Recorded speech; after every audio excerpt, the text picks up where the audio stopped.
पहलगाम में जो अटैक हुआ था आतंकवादियों का, उसके बारे में आपका क्या कहना है? किसी को ये चुभेगी, किसी को ना चुभे, मुझे इससे कोई फर्क नहीं पड़ता। ये काम कश्मीरी के लोगों ने किया है। इस्लाम को फॉलो करने की वजह से मुसलमान भी टेररिस्ट हो गया। हम लोग उनको अपना इंडिया का मानते हैं ना, ये हम बहुत बड़ी गलती करते हैं। जिम्मेदारी ले लेते हैं पाकिस्तान के लोग। हमारे साथ भी हुआ है ना, वहाँ पे चेक कर करके मारा है कि भाई ये हिंदू है कि मुसलमान है। कुरान के अंदर काफिरों को मारने का हुक्म है। कुरान अल्लाह की किताब नहीं है। इन मुसलमानों पे लठ मार मार के इनको पाकिस्तान खदेड़ना पड़ेगा, तब कश्मीर हमारा होगा। एक हिंदू 100 मुसलमानों के बीच में नहीं रह सकता, ऐसा क्यों? वहाँ पे इस्लाम का कानून चलता है। इस्लाम के खिलाफ वहाँ कोई रह ही नहीं सकता। वो खुद भी बयान बताते हैं कि हम यहाँ कुत्तों की जिंदगी जी रहे हैं। हालांकि हम तो चाहते हैं पूरे पाकिस्तान को नेस्ता नाबूद कर दिया जाए।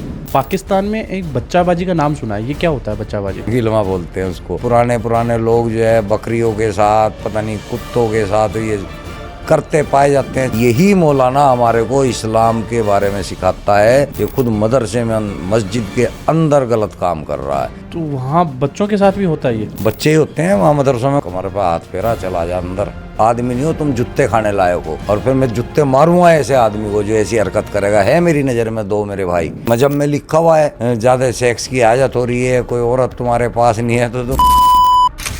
मदरसों की वजह से ये बच्चा स्कूल जाने का टाइम उसके पास रहता ही नहीं है। फिर वो बेचारा केले की रेडी लगाएगा, बिरयानी बेचेगा, या फिर किसी मजार के ऊपर बैठ के वहाँ पाखंड करेगा। किस टाइप के पाखंड की बात कर रहे हो आप? लोग बाग वहाँ यकीन बना के बैठे हैं यहाँ कोई बाबा दफन है। अबे पागल के बच्चों, लाओ कौन सी मजार पर लात मार के तोड़नी है, मैं तोड़ता हूँ देख कर। इस्लाम में कितनी शादी करने का दर्जा मिला गया है? तुम कितनी भी कर सकते हो। कुरान के अंदर लिखा है औरत को तो बच्चे पैदा करने वाली खेती बनाया है। आगे से जो तो या पीछे से जो तो कोई औकात ही नहीं है। बच्चों की भी कोई लिमिट है? लिमिट कहाँ से होगी जब अल्लाह की देन बता दिया है। कंडोम लगाना भी गलत है, तो मतलब टोपी जहाँ पहनना नहीं चाहिए थी वहाँ पहना ही नहीं, और जहाँ नहीं पहना नहीं थी वहाँ पहना दी। तो जो ये 5 टाइम की नमाज होता है ये? ओ यार, ये कहीं भी नहीं है। कुरान के अंदर में कोई नमाज का जिक्र नहीं है। ये भी सुना है कि ताजमहल में शिवलिंग पाया गया है। यहाँ खुदा है, वहाँ खुदा है। किसी दिन मक्का खोद के देख लेना, वहाँ भी मूर्ति मिल जाएगी।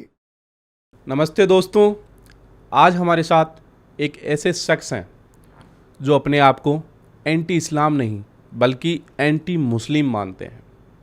इनका कहना है कि कुरान में जो कुछ भी लिखा हुआ है वो अल्लाह की देन नहीं है। वो इंसानों द्वारा लिखी हुई एक ऐसी किताब है जो तानाशाह को बढ़ावा देती है। और इनका कहना यह भी है कि हिंदुस्तान में जितने भी मुसलमान हैं वो असली में मुस्लिम है ही नहीं, वो है कन्वर्टेड मुस्लिम। इनके ऐसे बहुत सारे कंट्रोवर्शियल स्टेटमेंट हैं जो बोलने से पहले 10,000 बार सोचना पड़े। तो हमने भी यही सोचा कि आज हमारे शो में सलीम जी को बुलाते हैं और उन्हीं से जानते हैं आखिर वो क्यों बने सलीम वास्तिक से एक्स मुस्लिम सलीम वास्तिक।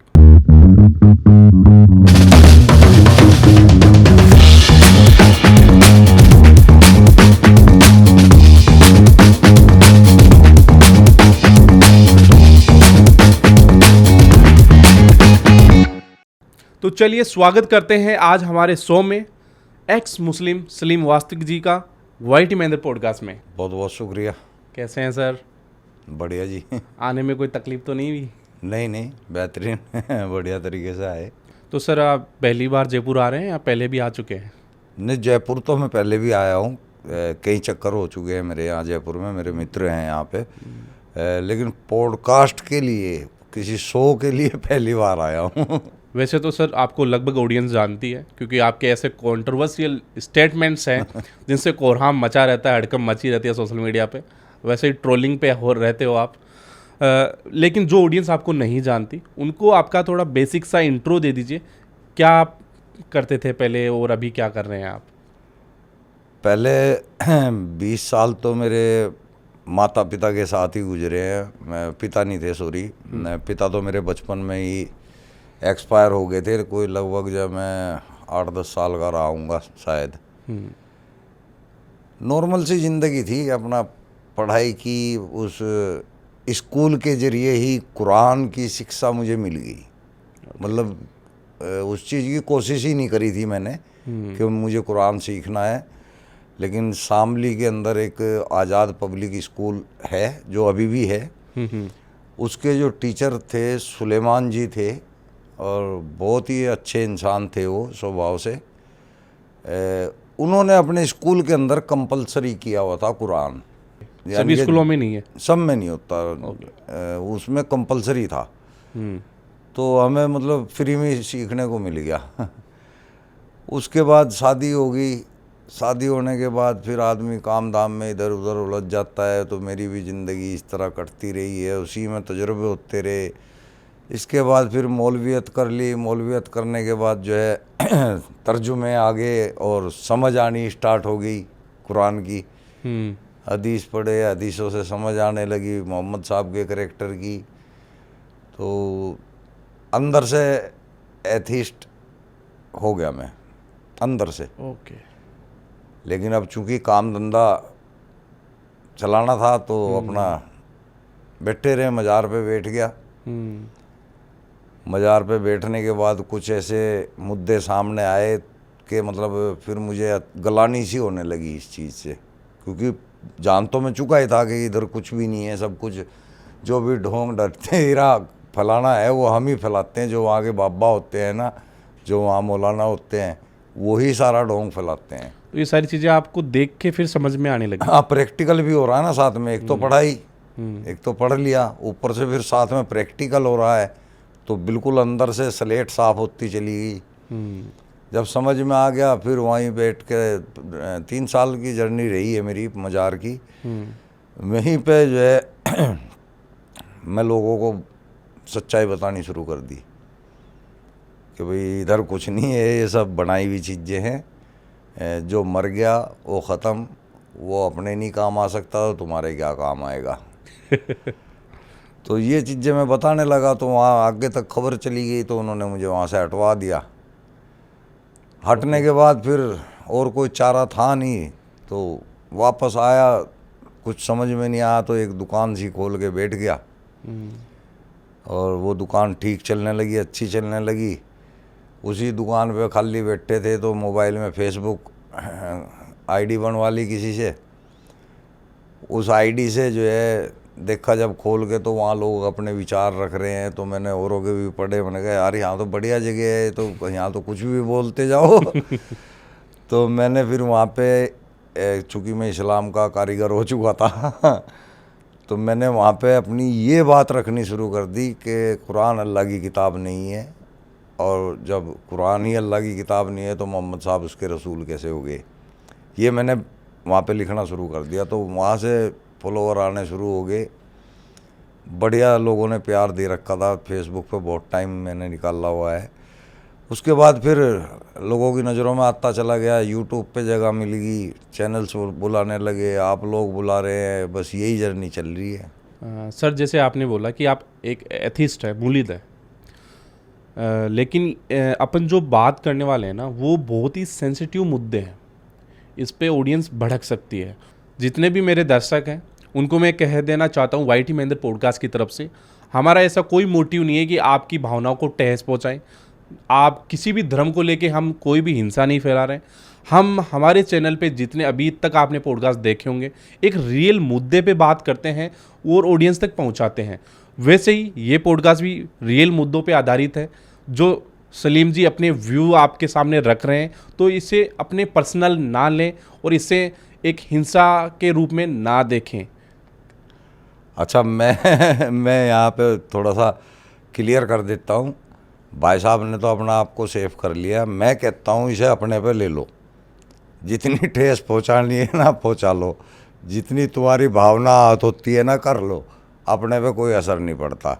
अपन बात कर रहे हैं बिल्कुल सच्ची, इसमें कोई लाग लपेट नहीं है, कोई झूठ नहीं है। रेफरेंस के साथ मैं बात कर रहा हूँ जी, बिना रेफरेंस के मैं बात नहीं करता।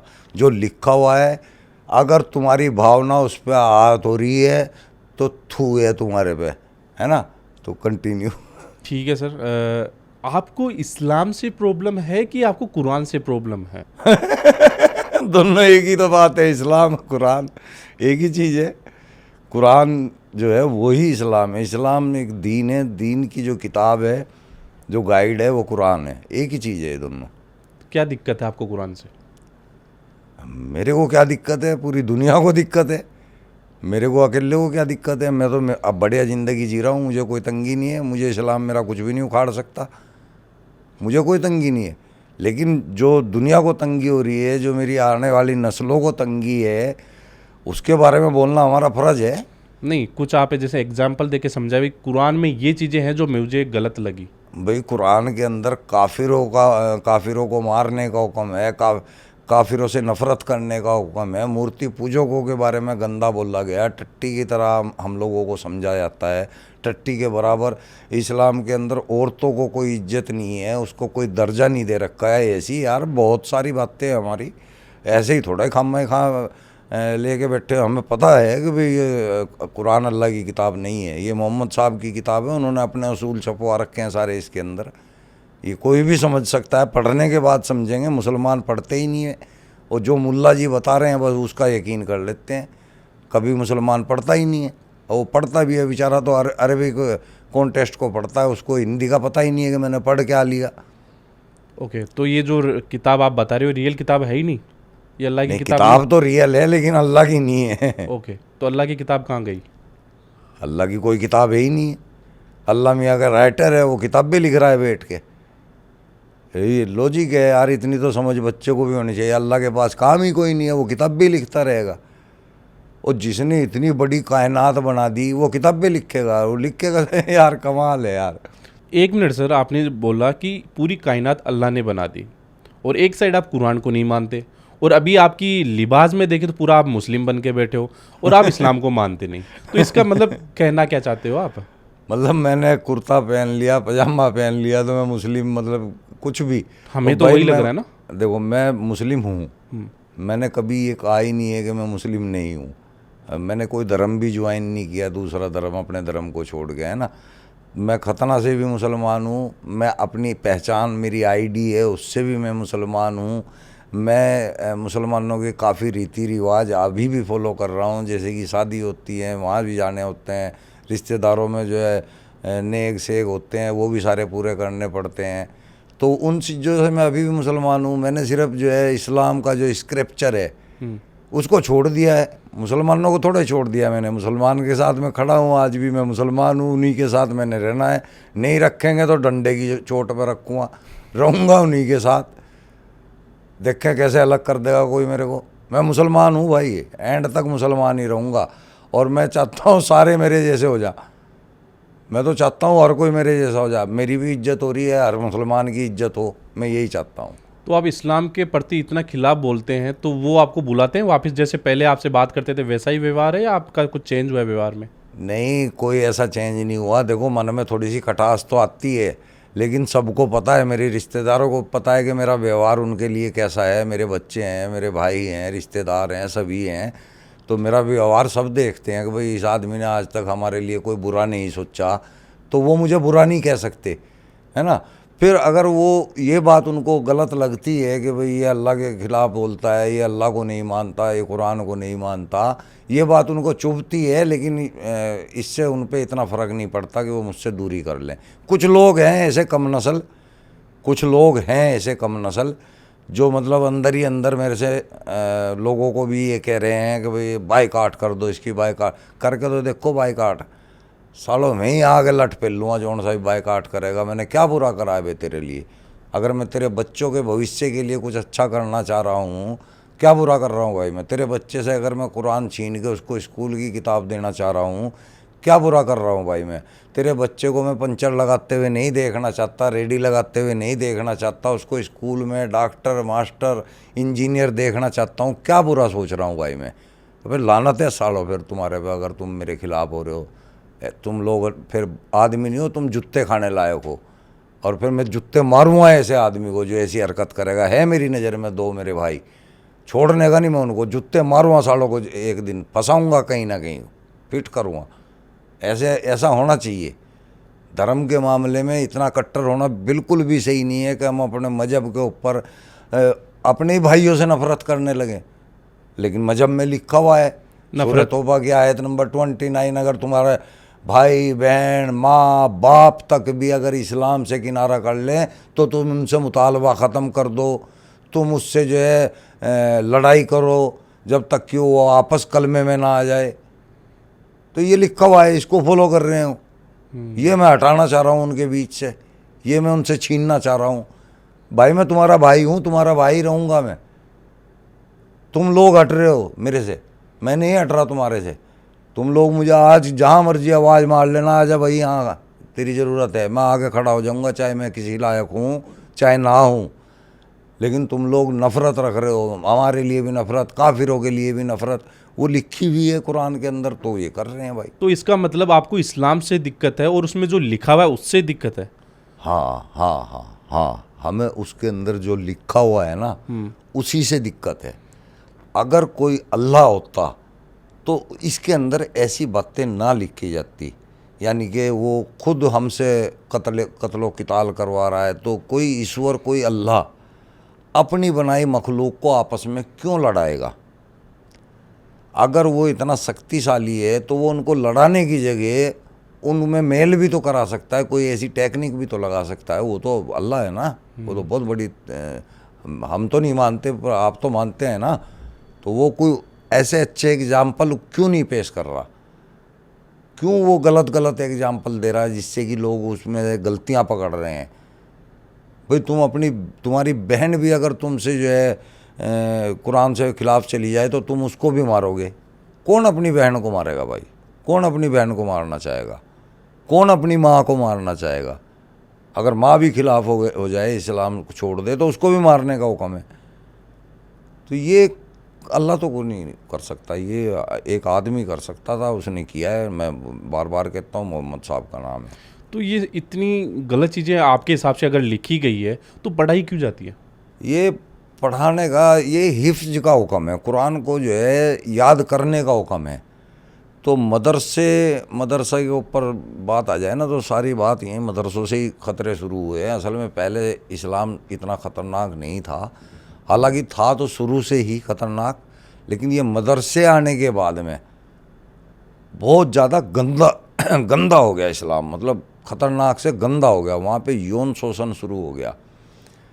मदरसे का काम होता है कि कुरान को पढ़वाना, उसको याद कराना, ये मदरसों का काम है। उसके तर्जुमे याद कराना, वहाँ पे ये तो होता ही है, लेकिन अलग से भी मानसिकता घुसाते हैं। जैसे कि लव जिहाद भी वहीं से स्टार्ट होता है, वक़फ़ जिहाद भी वहीं से स्टार्ट होता है, ये आतंक भी वहीं से स्टार्ट होता है। अब हमारे इंडिया में तो ऐसे बहुत कम मदरसे रह गए, नहीं तो अगर 15 साल पहले जाओ तो मदरसों के अंदर से हथियार तक भी सप्लाई होते देखे मैंने अपनी आंखों से। ये चीज़ मुसलमान को खा रही है। ये मदरसा जो है ना, मुसलमान को दो तरीके से खा रहा है।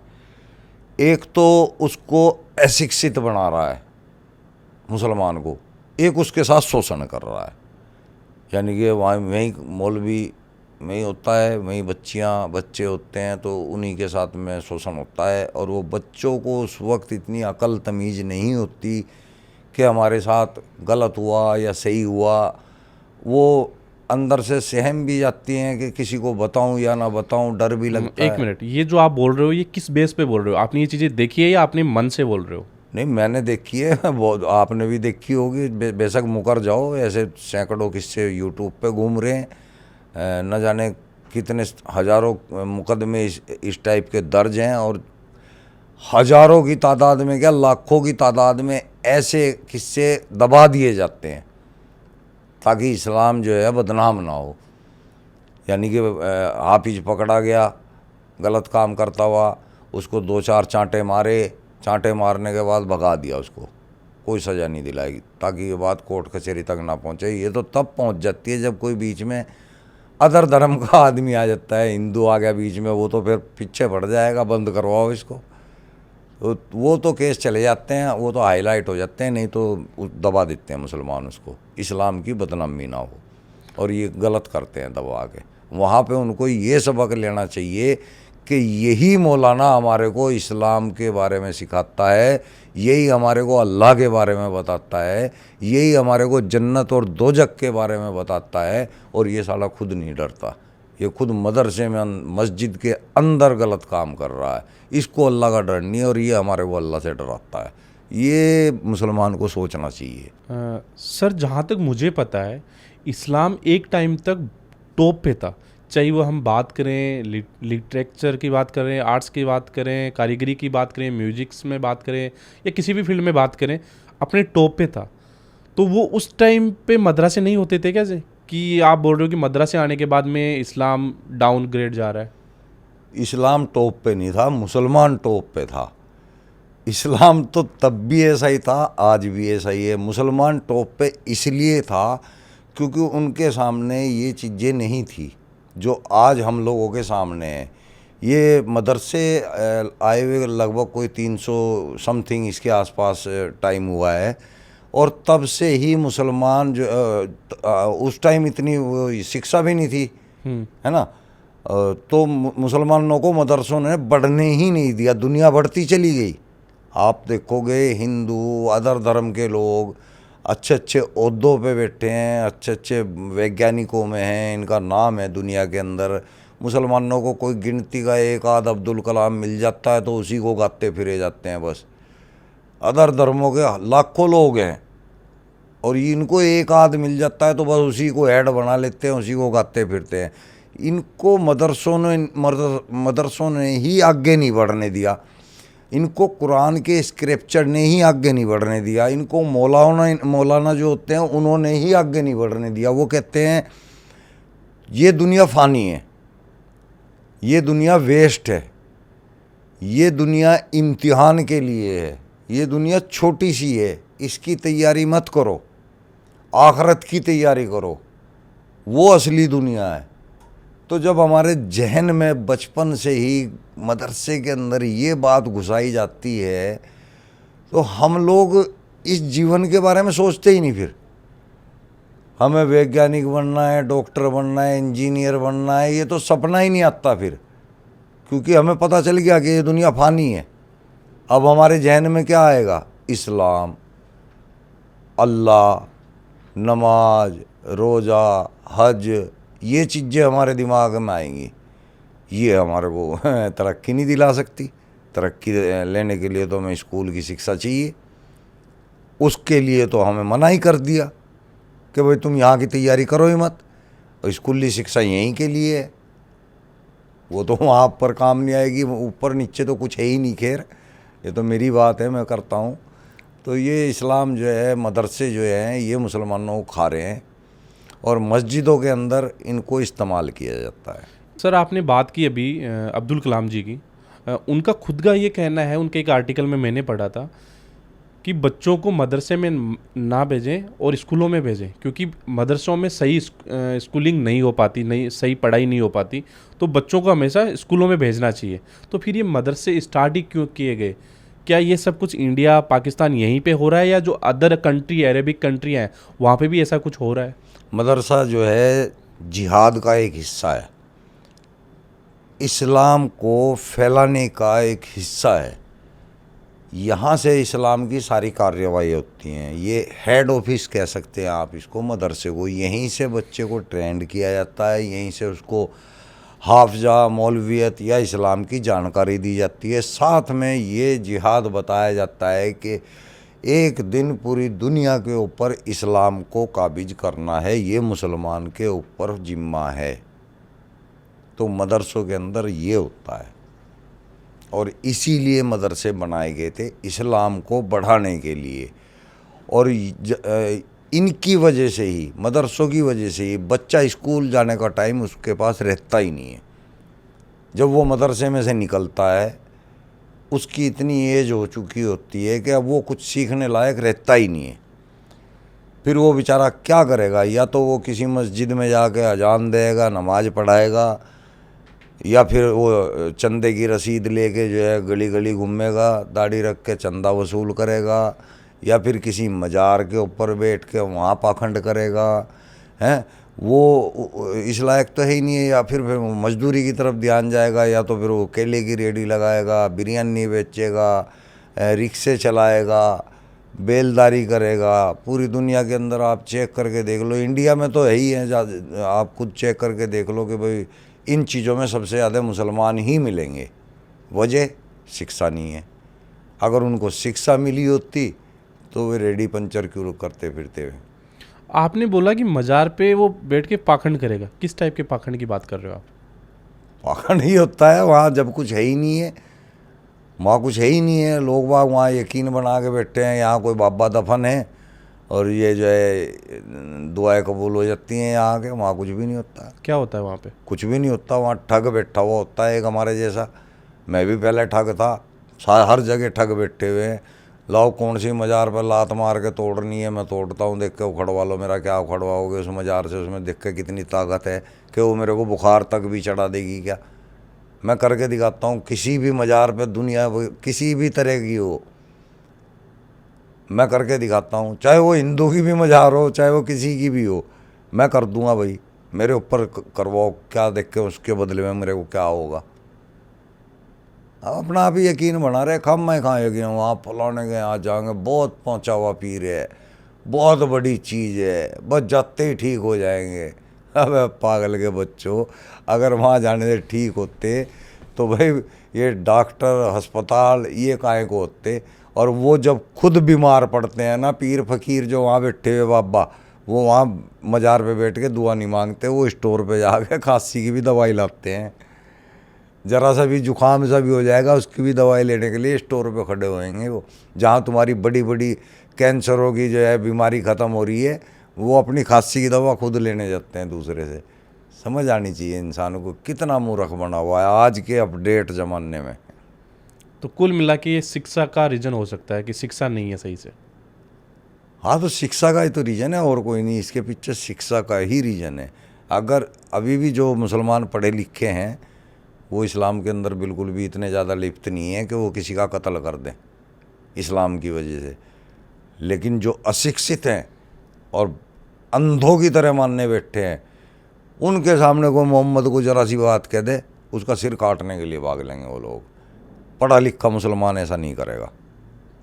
तो शिक्षा का बहुत फ़र्क है। देखिए, आपने एक सवाल और किया था, उसको भी वो भी इसी के अंदर आ जाएगा जवाब। इस्लाम जो है ना, केवल सऊदी अरब के लिए आया था।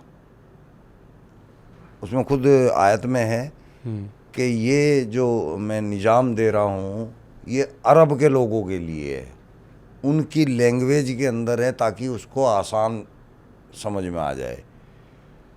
हम तो जो यहाँ के मुसलमान हैं, पाकिस्तान के, अफ़गानिस्तान के, ये तो जबरन के मुसलमान बने बैठे हैं ऊंचा पजामा पहन पहन के। मैं ये जो ड्रेस पहन रहा हूँ ये मेरी अपनी मर्जी की है। मैं कभी कुछ पहन लेता हूँ, कभी कुछ पहन लेता हूँ, कभी टोपी लगा के, क्योंकि मुसलमान मैं अपना आपको आज भी कहता हूँ मैं मुसलमान हूँ। कोई मानो या ना मानो, मुसलमानों में चोर भी हैं, डाकू भी हैं, लुटेरे भी हैं, बलात्कारी भी हैं, जबकि वो मुसलमान नहीं रहते। कुरान के अनुसार अगर ये काम करेंगे तो मुसलमान नहीं है, तो वो भी मुसलमान बड़े बैठे हैं, मैं भी बैठा हूँ, है ना। तो ये फर्जी मुसलमान हैं। यहाँ के सब असली मुसलमान केवल सऊदी अरब का है, अरब कंट्री का है। और वो लोग, उनके खुद के भी बयान हैं कि हम लोग मुसलमान नहीं हैं। ना पाकिस्तान का कोई आदमी मुसलमान है, ना इंडिया का कोई आदमी मुसलमान है। ये प्रिंस के भी बयान आ चुके थे पहले अखबार के अंदर में। इससे पहले भी बहुत 20 बार ये आया है, अखबारों में भी आया है, बयान आए हैं अलग अलग। उन्होंने खुद कहा है कि ये लोग मुसलमान ही नहीं है, ये तो मुसलमान बनने का ढोंग करते हैं। ये वाकई में बहुत तगड़ा ढोंग करते हैं। ये इतने हिजड़े की तरह पूरे तैयार होते हैं, जैसे एक हिजड़ा है ना औरत से ज़्यादा श्रृंगार करता है। ये भी अपने आप को मुसलमान बनने के लिए मुच्छे साफ, ऊंचा पजामा, है ना, पूरी कॉपी करने की कोशिश करते हैं। तो मैं अपना सिंपल आदमी हूँ, मैं कुछ भी पहन लेता हूँ। मेरे लिए ये ड्रेस है। ये मैंने अपना उसका जवाब दिया जो आपने पहले सवाल किया था। हाँ जी।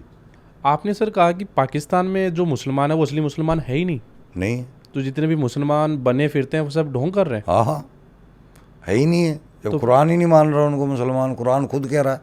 तो फिर ये जो आतंकवादी बनते हैं वहाँ पे सबसे ज़्यादा, तो ये क्या इस्लाम में लिखा हुआ है? हाँ, ये बात आपने बिल्कुल सही कही है। अब किसी को ये चुभेगी, किसी को ना चुभे, मुझे इससे कोई फर्क नहीं पड़ता। कुरान की सूरह नंबर 8 और आयत नंबर 12 जब हम वहाँ पढ़ते हैं तो वहाँ लिखा हुआ है कि मैं काफिरों, मूर्ति पूजकों या अदर धर्म के लोगों मैं दहशत डाल दूंगा। दहशत के इंग्लिश आप निकाल लेंगे तो क्या आता है? टेरर। टेरर मान सकते हैं, दहशत फैलाना। टेरर हो गया ना। आतंकवाद। टेरर फैलाने वाले को क्या बोलते हैं? आतंकवाद। आतंकवादी, टेररिस्ट। टेररिस्ट। तो अल्लाह तो खुद कह रहा है कि मैं टेररिस्ट हूँ, मैं आतंक फैला रहा हूँ। तो जब वो खुद आतंक फैलवा रहा है तो मुसलमान कैसे नहीं फैलाएगा जी? ये कुरान की आयत बताई मैंने। अल्लाह खुद कह रहा है कि मैं लोगों के दिलों में दहशत डाल दूंगा और तुम उनका पोर पोर काट देना। पोर पोर का मतलब समझते हो? इतने टुकड़े कर देना, मतलब उसकी जगह जगह से टुकड़े कर देना, उसके पोर पोर काट देना। देखो, जब अल्लाह मियाँ खुद हमारे को दहशत बता रहा है, वो खुद कह रहा है कि मैं टेरर फैलाता हूँ, तो भाई फॉलो करने वाले टेररिस्ट नहीं होंगे तो और क्या होंगे? आपने जो दहशत के बारे में बताया, उसी पे एक द कश्मीर फाइल्स करके एक मूवी आई थी जिसमें कश्मीरी पंडितों पे जो अत्याचार हुआ, वो एक उसका एक छोटा सा पार्ट दिखाया गया था। और वो चीज़ें देख के हमारे जो मुसलमान भाई है वो भड़क भी गए थे और उन्हें काफ़ी तोड़फोड़ की थी वहाँ पे। आगजनी की थी। हाँ, वहाँ पे आगजनी की थी। तो जब ये सारी चीज़ें आपके कुरान में लिखी गई है तो वो चीज़ें देखने में उनको कैसे शर्म आ रही है? हाँ, ये इससे ये भी पता लगता है कि उनको पता नहीं है, उन्होंने पढ़ा नहीं है कि उनके स्क्रिप्चर में ये लिखा हुआ है। अगर उन्होंने पढ़ा होता और फिर कश्मीर के अंदर ये सब कुछ देखा होता तो उनको पता होता कि भाई हाँ ऐसा हुआ है। वो ये सोच रहे हैं कि ये कश्मीर फाइल का जो केस है ये झूठा बता रहे हैं, मुसलमानों की इसमें कोई गलती नहीं है, ये झूठा बता रहे हैं। पता तो तुम्हें जब चलेगा जब तुम किसी कश्मीरी पंडित का उसकी ज़बानी बयान सुनोगे, तब तुम्हें पता चलेगा ना कि क्या हुआ था। कोई इतनी बड़ी बिरादरी क्यों अपना घर छोड़ के भागेगी? उसके साथ कोई भयानक, बहुत ही ज़्यादा भयानक बर्बरता हुई होगी तभी तो वो भागी है। मुसलमानों को इस बात का यकीन नहीं है। अगर उनको इस बात का यकीन होता तो वो लोग सिनेमा घर ना जलाते। वो लोग इस बात की तहकीक करनी चाहिए बल्कि उनको कि यार वाकई में क्या ऐसा हुआ है ब्राह्मणों के साथ, वहाँ पे कश्मीरी पंडितों के साथ क्या वहाँ पे ऐसा हुआ है, ये इंक्वायरी करनी चाहिए थी मुसलमानों को। और मैंने तो अपनी आंखों से देखा है वहाँ के लोगों को, कितनी गंदी, मतलब जिहादी विचारधारा उनकी है। हमारे साथ भी हुआ है ना वहाँ पे, तो हमने तो जजमेंट कर लिया कि हमारे साथ वहाँ इतना हुआ है तो पंडितों के साथ वहाँ क्या हुआ होगा। तो ये मुसलमानों को देखना चाहिए कि भाई वो वाकई में इस्लाम को फॉलो करने वाले लोग हैं। कश्मीर के लोग भी, हम लोग उनको अपना इंडिया का मानते हैं ना, ये हम बहुत बड़ी गलती करते हैं। ना तो कश्मीर इंडिया के हाथ में है और ना वो आने वाला है। इस तरह नहीं आएगा जिस तरह इंडिया सोच रही है, वो हाथ में नहीं है। वहाँ पे इस्लाम का कानून चलता है, इस्लाम के ख़िलाफ़ वहाँ कोई रह ही नहीं सकता। अभी भी जो वहाँ पे 7-8% अदर धर्म के लोग रह रहे हैं, जैसे कि सिख हैं, हिंदू हैं, उनमें से कुछ हमारे टाइप के भी लोग हैं, उन्हीं में से वो खुद भी बयान बताते हैं कि हम यहाँ कुत्तों की ज़िंदगी जी रहे हैं, हमें यहाँ पे टैक्स देना पड़ता है, मस्जिदों में चंदा देना पड़ता है। यानी कि वही जजिया, सूरह तौबा की आयत नंबर 5, अगर कोई हिंदू हमारे बीच रहेगा तो उसको गुंडा टैक्स देना पड़ेगा, ये कुरान की आयत है। और वो तब वहाँ रहते हैं बेचारे, वो उनकी क्या हालत होगी ये मैं सोच सकता हूँ। आपने यहीं पे कहा कि मेरे साथ भी वहाँ पे गलत हुआ, आपके साथ ऐसा क्या हुआ वहाँ पे? मेरे साथ तो ये तो बहुत बड़ी, ये तो वीडियो काफ़ी फेमस चल रही है ना, ये तो हमारे बारे में तो अभी भी हमने केस किया हुआ है। नाजिया इलाही खान जो एडवोकेट है फेमस, वो हमारे केस को लीड कर रही थी। हमें एक्चुअली वहाँ जो 22 तारीख को घटना हुई थी पहलगाम के अंदर, पहलगाम वाले, हम 4 आदमी, एक टीम पूरी, एक कैमरामैन और 3 एक्स मुस्लिम, जिनमें मैं था, एक एहसान नाम का लड़का था और एक समीर एक्स मुस्लिम था, वो भी फेमस आदमी है समीर भी। हम 3 लोग एक्स मुस्लिम थे और एक लेडी थी हमारे साथ कैमरामैन। हम तीनों वहाँ पे गए तो हमारी वीडियोज पहले से ही फेमस थी और कश्मीर के बहुत लोग हमारी वजह से इस्लाम छोड़ रहे। कश्मीर के काफ़ी लोग हमारी वीडियोज की वजह से इस्लाम छोड़ रहे और ये बात वहाँ के खलीफाओं को पता थी। उनमें मैं कुछ के नाम भी खोल देता हूँ। एक तो मंजूर साहब हैं जो पुलिस के बड़े आला अधिकारी हैं, वो भी शामिल थे। इन लोगों ने एक स्पेशल टीम बनाई, कोई 15-20 पुलिस की, और इन्होंने हमें हाउस बोट से अरेस्ट कर लिया। अरेस्ट करने का हमारी समझ में नहीं आ रहा कि भाई हमें क्यों अरेस्ट कर रहे हैं। हम तो यहाँ अपना काम करने आए हैं, हम तो निंदा के लिए आए हैं। जो गलत कार्य हुआ है, जो अमानवीय हरकत हुई है, उसकी निंदा करने के लिए आए हैं। हमें क्यों अरेस्ट कर रहे हैं भाई, ये तो इस तरह उठा रहे हैं जैसे किसी आतंकवादी को पकड़ते हैं। तो सवाल तो उस टाइम नहीं कर पाए हम फटाफट। वो हमारे को इस तरह धूं-धां से बड़ी बड़ी स्टैंड गने ले कर आए थे। वो एक चौकी में ले गए। अब चौकी में जाने के बाद हमारे को पता चला कि वो हमसे ये कह रहे हैं कि भाई तुम जो है इस्लाम के खिलाफ बोलते हो, तुम इस्लाम के ऊपर लानत भेजते हो, और तुम्हारी हिम्मत, तुम कश्मीर में आए हो, तुम कश्मीर में आके यहाँ पे आग लगाने के लिए आए हो, तुम लोग यहाँ पे इस्लाम को बदनाम करने के लिए आए हो। तो ये कह के हमारे को इतना भयंकर मारा गया है, अभी तक भी मेरे शरीर से निशान ख़त्म नहीं हुए। तो हमने तो सब वहाँ पे आपको मारा भी गया? अरे कुत्ते की तरह, हमें तो जान से मारने की प्लानिंग हो रखी थी। हमें आईएसआई का एजेंट बता रखा था। वो तो वहाँ के किसी चैनल ने, लोकल चैनल ने हमारी वीडियो डाल दी कि इस्लाम के खिलाफ भौंकने वाले कुत्ते अरेस्ट, और हमारी वीडियो, वो वीडियो हमारे इधर के लोगों ने देख ली, वो वायरल होगी। और हमारे सपोर्टर एक से एक ख़तरनाक आदमी, एक से एक पावरफुल आदमी, यति जी, नरसिंहानंद जी और बड़े बड़े आला अधिकारी तक बात पहुंच गई। वहाँ फटाफट फ़ोन घूम गया, पूरी श्रीनगर की पुलिस हिल गई। वहाँ का जो आईजीपी पुलिस था, हम उसका आज भी धन्यवाद करते हैं, वो हिंदू था, उसकी वजह से हम बच गए। फिर हमें जो है पूरी सेफ्टी के साथ श्रीनगर से जम्मू तक पुलिस की देख रेख में छोड़ा गया।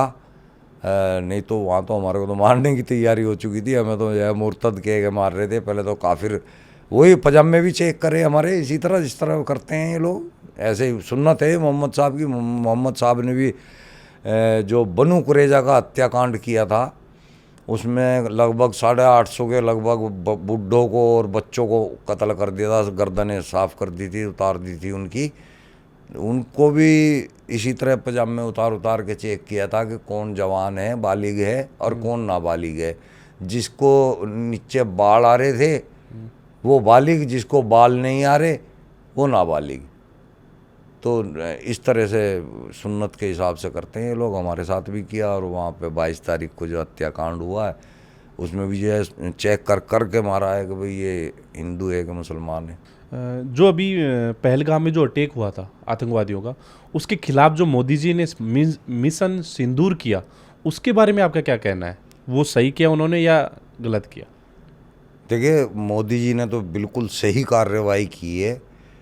अगर कोई इस तरह की हरकत कर रहा है, जिसके बच्चे की मौत हुई है, जिसके आदमी की मौत हुई है, जिसके पति की मौत हुई है, उसका दर्द कौन जानेगा?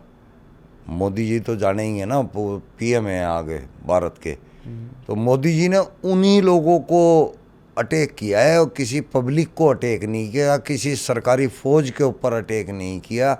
जो आतंकवाद के ठिकाने थे ना, जो फेमस थे, उन्हीं के ऊपर अटैक किया है और उन्हीं को तबाह किया है। उन्होंने ही ये काम किया था। मतलब जिम्मेदारी तो ली थी, काम चाहे किसी ने भी किया है। मैं तो ये बात मानता हूँ कि ये काम पाकिस्तानियों का है ही नहीं, ये काम कश्मीरी के लोगों ने किया है। जो कश्मीर के लोग थे उन लोगों ने किया है, और जिम्मेदारी ले लेते हैं पाकिस्तान के लोग, ताकि उन पे आँच ना आए जो इंडिया के जिहादी हैं। जिहाद है ये अभी तक हिंदू को पता ही नहीं है इसके बारे में। वो कश्मीर को वाकई में ये सोचते हैं कि वहाँ अनाज भी भेज रहे हैं, वहाँ सारी फैसिलिटी भेज रहे हैं, सब कुछ कर रहे हैं, लेकिन उनको पता नहीं है कि ये कश्मीर जो है भारत को खाता जा रहा है। उसको इन मुसलमानों के चंगुल से बचाना पड़ेगा। इन मुसलमानों पे लठ मार मार के इनको पाकिस्तान खदेड़ना पड़ेगा कश्मीर से, तब कश्मीर हमारा होगा, नहीं तो कश्मीर हमारा नहीं है। अगर मेरे हाथ में दे दो, एक दिन के अंदर वहाँ से कश्मीर खाली करवा दूँगा, सालों को पागलों की तरह भर दूँगा वहीं पाकिस्तान के अंदर। ये इतनी दिलेरी मोदी जी को दिखानी पड़ेगी, तभी जाके कश्मीर हमारे हाथ में आएगा, नहीं तो हम लोग यहाँ पे हिंदू काफिर इसी तरह मारे जाएंगे। ये कुरान की आयत है। जो उन लोगों ने काम किया है ना, वो अपनी मर्जी से नहीं किया उन्होंने। ये कुरान की सूरह तौबा 9 नंबर की सूरह है, कुरान के अंदर 9 नंबर की सूरह है और उसकी 5वीं आयत है। उसमें सेम टू सेम प्रोसेस लिखा हुआ है कि जब हुर्मत के 4 महीने बीत जाए, ये पाक महीने होते हैं 4, जब ये 4 महीने बीत जाए तो तुम काफिरों को जहाँ पाओ वहाँ मारो, घात लगाकर उनको मारो। तब तक मारो जब तक वो कलमा ना पढ़ ले, ला इलाहा इल्लल्लाह मोहम्मद रसूलुल्लाह सल्लल्लाहु अलैहि वसल्लम, तब तक मारो। अगर वो कलमा पढ़ ले या जजिया देने को तैयार हो जाए तो उनको छोड़ दो। उनकी पत्नियों को गुलाम बना लो, लोंडी बनाओ, उनके साथ संभोग करो। ये लिखा हुआ है भाई, सेम टू सेम किया है उन्होंने। सिर्फ वो उनकी पत्नियों के साथ सेक्स नहीं कर पाए, उनको गुलाम नहीं बना पाए, लोंडी नहीं बना पाए, बाकी पूरी की पूरी आयत एज इट इज हुई है। तो ये उन्होंने मतलब कोई आतंकवादी हरकत नहीं की है हमारे लिहाज से। ये तो कुरान की आयत को उन्होंने पूरा फॉलो किया है। इसके बाद मिशन सिंदूर के बाद जब सीज फायर किया गया, उसके बाद भी पाकिस्तान ने वो चीज़ें भी वायलेट कर दी। कोई सा भी सीज फायर कर लो, इस्लाम किसी कानून को नहीं मानता। इस्लाम का अपना कानून है। वहाँ उन्होंने बताया हुआ है कि अल तकैया करो। अल तकैया ही तो है ये। उन्होंने कहा कि वो सीज फायर की बात होगी, ठस्सा खा जाना, अंदर ही अंदर करते रहना, इसको बोलते हैं अल तकैया। कि बाहर से तो हमने दिखा दिया कि हमें एग्री, लेकिन अंदर ही अंदर हम कांड करते रहेंगे, खाते रहो। हाँ, वो जिहाद होता है। अल तकैया इसको कहते हैं कि अंदर कुछ और बाहर कुछ। सर, इस बार जो पहलगाम अटैक हुआ ना, उसमें कुछ डिफरेंट देखने को मिला। उसमें बीवियों और बच्चों को छोड़ दिया गया और उनके हस्बैंड को मार दिया गया, और बीवियों को बोला गया जाके मोदी जी को बता देना। ऐसा क्यों हुआ इस बार? देखिए, ये अगर सीधे तरीके से इसको समझने की कोशिश करेंगे ना, लास्ट की जो आयत का जो आखिरी लाइन है ना, वो यही है कि उनकी औरतों को गुलाम बना लो और गुलाम लोंडियों के साथ संभोग करना है, ठीक है ना। लेकिन उन्होंने उनको छोड़ तो दिया, गुलाम नहीं बना सके, उनके साथ संबंध नहीं बना सके। वजह क्या थी? उनको ये पता है कि इस वक्त प्रधानमंत्री नरेंद्र मोदी है। ये डर उनके अंदर था, इसीलिए उन्होंने ये भी कहा है कि मोदी जी को बता देना जाके। मोदी जी को लग गया पता, ये भी उन्होंने गलती करी थी कि जाके मोदी को बता दे। मोदी जी को पता लग गया, मोदी जी ने कर दिया काम, बता दिया मोदी जी ने कि मेरे को पता लग गया है बेटा, तुम लोगों ने क्या किया है। उसका उन्होंने बदला भी बढ़िया तरह से ले लिया। हालांकि हम तो चाहते हैं पूरे पाकिस्तान को ही नेस्ता नाबूद कर दिया जाए, वहाँ छोड़ा ही ना जाए। ये जनता ही ऐसी हो रही है, ये इनको अमन ये कहते हैं ना कि इस्लाम तो अमन चाहता है, अमन का प्रतीक है। इस्लाम में सारा अमन कहीं से कहीं तक है ही नहीं है। अगर हम इन जिहादियों को देखो तो हमें कहीं से भी ये अमन वाले नहीं लगते। ये शैतान से भी बदतर हो चुके हैं। इस्लाम को फॉलो करने के लिए ये शैतान से, इस्लाम ही बनाता है ना, इस्लाम ही ये जो शैतान बना रहा है इंसान को, इस्लाम ही बना रहा है। उस वक्त हालात ऐसे रहे थे जब मोहम्मद साहब ने ये कुरान जो है लिखवाया या बताया, उस वक्त हालात ऐसे थे कि इसी तरह से राज किया जा सकता था। लेकिन आज ये जो है जहर बन चुका है, इसको फाड़ना ज़रूरी है, ख़त्म करना ज़रूरी है। अगर सर हम बात करें किसी भी धर्म में तो औरतों को एक सर्वश्रेष्ठ दर्जा दिया गया है, तो क्या इस्लाम धर्म में भी ऐसा ही दर्जा दिया गया है औरतों को सर्वश्रेष्ठ? क्योंकि आपके जब हमने वीडियो देखे आप नेग्लेक्ट करते हो कि औरतों को कोई दर्जा ही नहीं दिया गया है। हाँ, तो ये मतलब इस्लाम के अंदर लिखा है, कुरान के अंदर लिखा है, हदीसों के अंदर लिखा हुआ है, औरत की तो कोई औकात ही नहीं है। औरत को तो बच्चे पैदा करने वाली खेती बनाया है कि ये खेती है तुम्हारी, इसको आगे से जोतो या पीछे से जोतो, इधर से जाओ या उधर से जाओ, बच्चों की रेल बनाओ, बच्चे अल्लाह की देन है। ये औरतों को दर्जा, उनकी अकल आधी बताई गई है औरत की। अगर एक आदमी है वो प्रेजेंट नहीं है, उसकी जगह दो औरतें आके गवाही देंगी, तब एक आदमी की गवाही मानी जाएगी। औरत का हिस्सा ज़मीन जायदाद में कम कर दिया है, मर्द का पूरा कर दिया है। इसको कपड़े में ढक के रहने का आदेश दे दिया है, मुंह छुपा के रखने का आदेश है। मर्द कैसे भी रह सकता है ना। औरत अपनी मर्जी से शादी कर ही नहीं सकती, कोई भी ऑप्शन ही नहीं है इस्लाम के अंदर। उसके लिए एक वली चाहिए शादी के लिए। वली का मतलब कोई सिर पे खड़ा होने वाला, अपनी मर्जी से अपनी बिना इच्छा के शादी नहीं कर सकती, है ना। औरत को सेक्स करने के लिए भी अगर मान लीजिए वो मासिक धर्म से भी गुजर रही हो या प्रेग्नेंट भी हो और आपकी इच्छा है सेक्स करने की, तो औरत को करना पड़ेगा। अगर नहीं करेगी तो आप उसको डरा भी सकते हैं, धमका भी सकते हैं, फेंटी भी मार सकते हैं अपनी इच्छा पूरी करने के लिए। तो उसकी खुद की कोई मर्जी है ही नहीं है। यहाँ तो छोड़ो, जन्नत में भी उसको कोई दर्जा नहीं मिला। उसको एक 72 हुरों का सरदार बनाया गया है कि मेरे आदमी के साथ कब कौन कौन सोएगी, ये टाइम फिक्स वो करेगी। जीबी रोड की खाला बना दिया गया है उसको, जो कि एक कोठा होता है, उस कोठे की जो मेन हेड होती है और वो तय करती है कि तू इस कस्टमर के साथ तू सोएगी, तू इस कस्टमर के साथ सोएगी।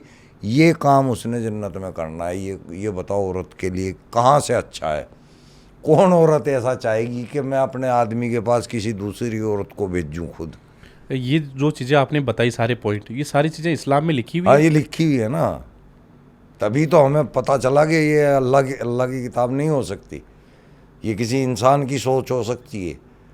वो इंसान हमने ढूंढा तो वो करेक्टर हमें मोहम्मद साहब मिला। इस इस्लाम में एक व्यक्ति को कितनी शादी करने का दर्जा मिला गया है?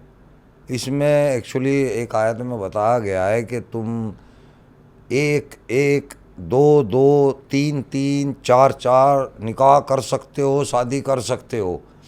4 तक आके हो सकता है अल्लाह मियाँ रुक गया हो कि भाई चलो इतना ही, इतने से अंदाज़ा लग जाएगा कि तुम कितनी भी कर सकते हो, है ना।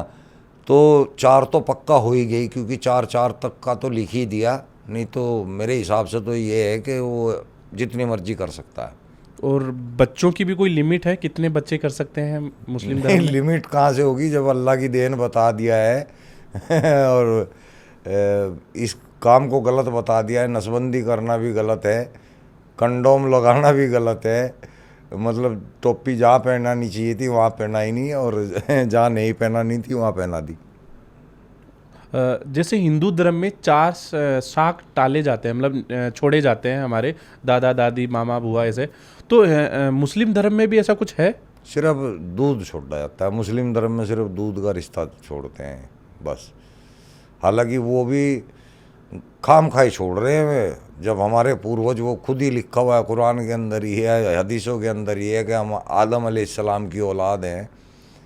तो आदम अलैहिस्सलाम से एक बेटा पैदा हुआ, एक बेटी पैदा हुई, उनको आपस में संपर्क हुआ, शादी उन्हीं से हुई है, बच्चे उन्हीं से पैदा होते आ रहे हैं। तो वहाँ से चलता आ रहा है ये तो आज तुम्हें बुरा क्यों लग रहा है? जब अल्लाह मियाँ उस टाइम आदम से करा रहा था ये काम, आदम के बच्चों से करा रहा था ये काम, तब उसे नाजायज़ नहीं लगा, तो अब नाजायज़ कैसे है? अब क्यों दूध का रिश्ता छुड़वा रहा है भाई? उस टाइम क्यों नहीं ऐसा जुगाड़? भाई तू तो अल्लाह है ना, तू तो कुछ भी कर सकता था। जब तू पसली से बच्चा पैदा कर सकता है तो तू कुछ भी कर सकता था भाई। तू बहनों के साथ संबंध बना के भाइयों के, तू बाद में इसको गलत कह रहा है। ये क्या लॉजिक है भाई? तू फिर अल्लाह मियाँ नहीं है, फ्रॉड है, रॉन्ग नंबर है। हम बात करें जैसे औरतों को इसमें बुर्खा का एक वो करना पड़ता है, मतलब कपड़ों से ढक के, ये क्यों किया जाता है मुस्लिम धर्म में, इस्लाम में? बुरखा ये क्योंकि बहुत सारी कंट्रीज में बैन हो चुका है ये। ये एक्चुअली बुरका नहीं है, हिजाब का हुक्म है कुरान के अंदर। हिजाब होता है मुंह को कवर करना, और बुर्का इसलिए पहना जाता है कि सऊदी अरब के लोग पहनते हैं इसको। वो इसलिए पहनते हैं क्योंकि वो रेतीला इलाका है, वहाँ हल्की सी भी हवा चलती है तो हवा में धूल बहुत ज़्यादा आती है। उस धूल से बचने के लिए उन लोगों ने ये ऐसी ड्रेस बना रखी है ताकि अंदर की ड्रेस या शरीर ख़राब ना हो। सर पे भी कपड़ा बांध के रखते हैं ताकि सर में मट्टी ना जाए। वहाँ का औरत भी और मर्द भी दोनों इसी तरह की पोशाक पहनते हैं। उसको देख के यहाँ के लोग भी बुर्के पहनने लगे। तो ये कोई लॉजिक तो है नहीं, ये तो बस कॉपी कर रहे हैं खामखा का मुसलमान बनने के लिए। भाई लॉजिक तो देख लो, वो तो बुर्का इसलिए पहन रहे हैं कि रेत से बचना है। तुम्हें कहाँ से बचना है भाई? तुम क्यों खामखा दो दो कपड़े पहनते फिर रहे हो? अंदर तुमने 16 श्रृंगार का रखा है ना, ऊपर से तुमने वो काली टंकी ओढ़ ली है। फ़ायदा क्या हुआ फिर तुम्हारा? वो 16 श्रृंगार कहाँ किस लिए गया? क्या फ़ायदा हुआ? ये भी यहाँ औरत को दबाया जाता है। बल्कि सर मैंने तो यहाँ तक सुना है कि अगर औरत कहीं बाहर भी जा रही है ना तो किसी को साथ लेके जाना पड़ता है, ऐसे नहीं जा सकती। ये भी सच है? हाँ ये सच है, चाहे कोई बच्चा क्यों ना हो साथ जरूरी है। और परेशानी भी आती है इस चीज़ से। तो अगर हम बात करें अभी के टाइम में, अगर कोई औरत अपना सपना पूरा करना चाहे, बिजनेस करना चाहे, जॉब करना चाहे, तो वहाँ पे किसको साथ लेके जाएगी फिर? पहली तो बात यह है, इस्लाम के अंदर जॉब करना हराम है। इस्लाम के अंदर कोई काम करना हराम है, तरक्की करना हराम है। दुनिया फ़ानी बता दी है, तो आपको जॉब करनी क्यों है? आप नमाज पढ़ो, रोज़े रखो, अल्लाह को याद करो, बाकी तो कोई काम करना ही नहीं है। यहाँ तो सिर्फ इम्तिहान देने के लिए आए हैं इस्लाम के अनुसार, तो जॉब तो करनी ही नहीं है। कर क्यों रहे हैं फिर? ये तो वो लोग हैं बेचारे जो जीना चाहते हैं और उनको इस्लाम बंदिश में डाल रहा है। अब उनको बंदिश में भी रहना है और दुनियादारी भी करनी है। दुनियादारी के लिए कुरान मना कर रहा है, इस्लाम मना कर रहा है कि तुम दुनिया की कोई तैयारी मत करो, तुम सिर्फ आखिरत की तैयारी करो। दुनिया बहुत छोटी है, यहाँ का एक दिन वहाँ के 50,000 साल का, यहाँ के 50,000 साल वहाँ का एक दिन बराबर होगा। वो है असली ज़िंदगी। तो वहाँ की तैयारी करो, यहाँ की क्यों कर रहे हैं? इसलिए जो है ऐसा नहीं है। और जो जाते हैं ऑफिस में वो मुसलमान नहीं है। सलीम जी, बात करें अभी के दौर की, अभी के टाइम इतनी पढ़ाई करने के बाद में अगर कोई जॉब नहीं कर पा रहा है, बिजनेस नहीं कर पा रहा है, अपने सपने पूरे नहीं कर पा रहा है, तो वो तो बहुत पीछे चल रहा है। 100-150 साल पीछे चल रहा होगा फिर इस्लाम तो। 1400-1450 साल पीछे चल रहा है इस्लाम। और इस्लाम को में ही चलना पड़ेगा, चाहे 50,000 साल और बीत जाए। इस्लाम तो यहाँ कह ही नहीं रहा, मैं बता तो रहा हूँ, वो इस दुनिया को फ़ानी बता रहा है। जो मुसलमान तरक्की कर रहे हैं ना, वो रियल में कुरान के अनुसार मुसलमान नहीं है। वो कुरान को फॉलो नहीं कर रहे हैं। जो काम बिजनेस जो भी कर रहे जो बिजनेसमैन है ना, जो इस दुनिया में अच्छे कार्य कर रहे हैं, वो लोग इस्लाम को फॉलो नहीं कर रहे हैं। इस्लाम तो बार बार कह रहा है कि तुम इस फ़ानी, ये दुनिया ही फ़ानी है, असली दुनिया आखिरत है। वहाँ की तो मुल्ला बताते हैं हमारे को, मस्जिदों के अंदर जो है ऐलान कर कर के बताते हैं, इज्तिमाओं में बताते हैं हमारे को, जलसों में बताते हैं हमारे को, इस दुनिया की तैयारी मत करो। भीख मांग के खाएंगे वे, रोटी भी तो खानी है। अल्लाह ने तो कह दिया कि भाई दुनिया की तैयारी ना करो। आदमी खाएगा क्या, पहनेगा क्या, कैसे जिएगा इस दुनिया के अंदर अगर हम यहाँ की तैयारी नहीं करेंगे? इसीलिए तो फिर हम पीछे हैं सारे मुसलमान, इसीलिए तो हर बिरादरी से पीछे हैं। इनफैक्ट मैंने यह भी सुना है कि जो 1400-1500 साल पहले मुसलमानों ने मंदिर तोड़े, वहाँ पे मस्जिदें बनाई, और इनफैक्ट अभी की बात करें तो यह भी सुना है कि ताजमहल में शिवलिंग पाया गया है। इस पे आप क्या क्या कहते हैं? यहाँ खुदा है वहाँ खुदा है, ये शेर सुना रहा हूँ मैं एक। यहाँ खुदा है वहाँ खुदा है, किसी दिन मक्का खोद के देख लेना, वहाँ भी मूर्ति मिल जाएगी। ये सब इसी तरह बने हैं। पहले मूर्ति पूजा ही होती थी। इस्लाम के आने से पहले हिंदुस्तान के अंदर, भारत के अंदर मूर्ति पूजा ही करते थे सारे धर्मों वाले, पगान धर्म वाले, पाली धर्म वाले, और भी कई धर्म है, कुछ के मैं नाम भी भूल जाता हूँ, बुढ़ा आदमी हो लिया तो ये सारे मूर्ति पूजा वाले ही थे। कुछ आल-उज्जा, आल-मनात, ये 3 देवियाँ हैं, ये इनकी मूर्तियाँ होती थी। तो सारे मोहम्मद साहब के घर से भी 3 देवियों की मूर्तियाँ मिली हैं, वो भी मूर्ति पूजक रहे हैं पहले। तो ये तो जहाँ पे भी आपको मिलेगा ना, उसके नीचे मूर्तियाँ दबी मिलेंगी। तो अगर मोहम्मद साहब के घर में मूर्तियाँ पाई गई तो फिर तो वो हिंदू थे। अब ये आप देखो कि वो हिंदू थे क्या थे, लेकिन मूर्तियों की पूजा करते थे। हिंदू तो उससे भी पहले के हैं, क्योंकि हिंदू तो मैक्सिमम हिंदुस्तान के अंदर ही है। अब तो इधर उधर चले गए हैं, लेकिन ये हिंदू केवल हिंदुस्तान के अंदर ही थे। तो लेकिन वो पगान वगैरह धर्म था उस टाइम, वहाँ मूर्ति पूजा चलती थी। अब स्पेशल तो मुझे अच्छे से याद नहीं है कि ये किसको फॉलो करते थे, लेकिन मूर्ति पूजा होती थी। और फिर बाद में मोहम्मद साहब फिर इन्होंने ही मूर्तियों को तोड़ा, मोहम्मद साहब ने ही मूर्तियों को तोड़ना शुरू किया, और इनकी देखा दाखी बहुत लोगों ने जो है मूर्तियों को तोड़ा है। और कुरान भी फिर इन्होंने ही लिखी। हाँ, कुरान तो लिखी तो खैर आगे लोगों ने है। ये बताते थे कि मुझे जो है वही आ रही है, मुझे आयतें जो है जिब्रील अलैहिस्सलाम के जरिए जो है ख्वाब के अंदर आती हैं मेरे ऊपर, और मैं उठ के सुबह जो है उसको बयान कर देता हूँ। लेकिन मैंने आपका एक इंटरव्यू देखा जिसमें आप ये दावा करते हो कि जो रियल में जो कुरान थी वो तो बकरी खा गई थी। हाँ वो मैं क्या कहता हूँ यार, मैं थोड़ा ही, मैं क्यों कहूँगा, ये लिखा हुआ है हदीस के अंदर है, और हदीस भी सही बुखारी, जो कुरान के बाद सबसे ज़्यादा मानने वाली हदीस है, उसके अंदर लिखा है कि हज़रत आयशा खुद बयान कर रही हैं कि एक दिन जब वो सिराने कुरान की प्रतियाँ रख के सो रही थी, पन्ने रख के सो रही थी, तो एक भेड़ आई और वो कुरान की जो है पन्ने बकरी खा गई।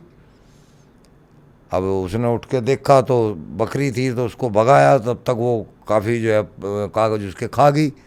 अब जो बचा कुचा कुरान था उसको लेकर उस्मान गनी ने कुरान तैयार कराया है। अब जो चीज़ खाई गई बकरी, उसकी कोई कॉपी है ही नहीं है, तो फिर वो बाकी अपना आप ही लिखी है ना सब कुछ इतनी मोटी। इस्लाम धर्म में किस किस बुक को ज़्यादा दर्जा दिया गया? जैसे आपने कुरान की बात की, और कौन कौन सी किताबें हैं ऐसी? इस्लाम तो केवल देखो सिर्फ एक ही है, कुरान। बाकी मुसलमानों की जो है किताबें हैं, हदीस हैं, सही बुखारी है, मुसनद अहमद है, तिरमिज़ी है, सुनन नसाई है, ऐसी बहुत सैकड़ों हदीस से भरी पड़ी हैं। तो इनमें किन चीज़ों का जिक्र किया गया है लगभग, अगर एवरेज अगर बात करें तो? इनमें मोहम्मद साहब के जीवन का जिक्र है ज़्यादातर हदीसों के अंदर, या फिर इस्लाम की तफसीर हैं, यानी कि जो कुरान की आयतें हैं उनके बारे में खुलासा किया गया, खूब अच्छी तरह से खोल खोल के बयान किया हुआ है हदीसों के अंदर। तो या तो मोहम्मद साहब की सुन्नत के ऊपर लिखा हुआ है हदीस, या फिर तफसीर है कुरान की। सर मेरा एक पर्सनल क्वेश्चन है, अगर आप बुरा ना माने तो, इस्लाम धर्म को एंटी हिंदू के हिसाब से क्यों डिज़ाइन किया गया है? जैसे अगर हम बात करें, हिंदू मूछें रखता है, इस्लाम में मूछें नहीं रखते। हिंदू में अगर मूर्ति पूजा होती है तो उसमें पूजा नहीं होती। अगर हम वॉल पे अगर फ़ोटो लगाते हैं तो उधर वो मान सकते हैं कि वो मना किया गया है, या उसको क्या बोल सकते हैं अपन, हराम, उसको उधर हराम मानते हैं। अगर हिंदू में अगर हम बात करें, गाय पूजा होती है तो उधर कत्ल होता है। अगर इधर हम हाथ अगर सीधे होके धो रहे हैं तो इस्लाम में उल्टे होके धोया जाता है। तो इतना एंटी हिसाब से कैसे डिज़ाइन किया गया है और क्यों किया गया है आपके हिसाब से?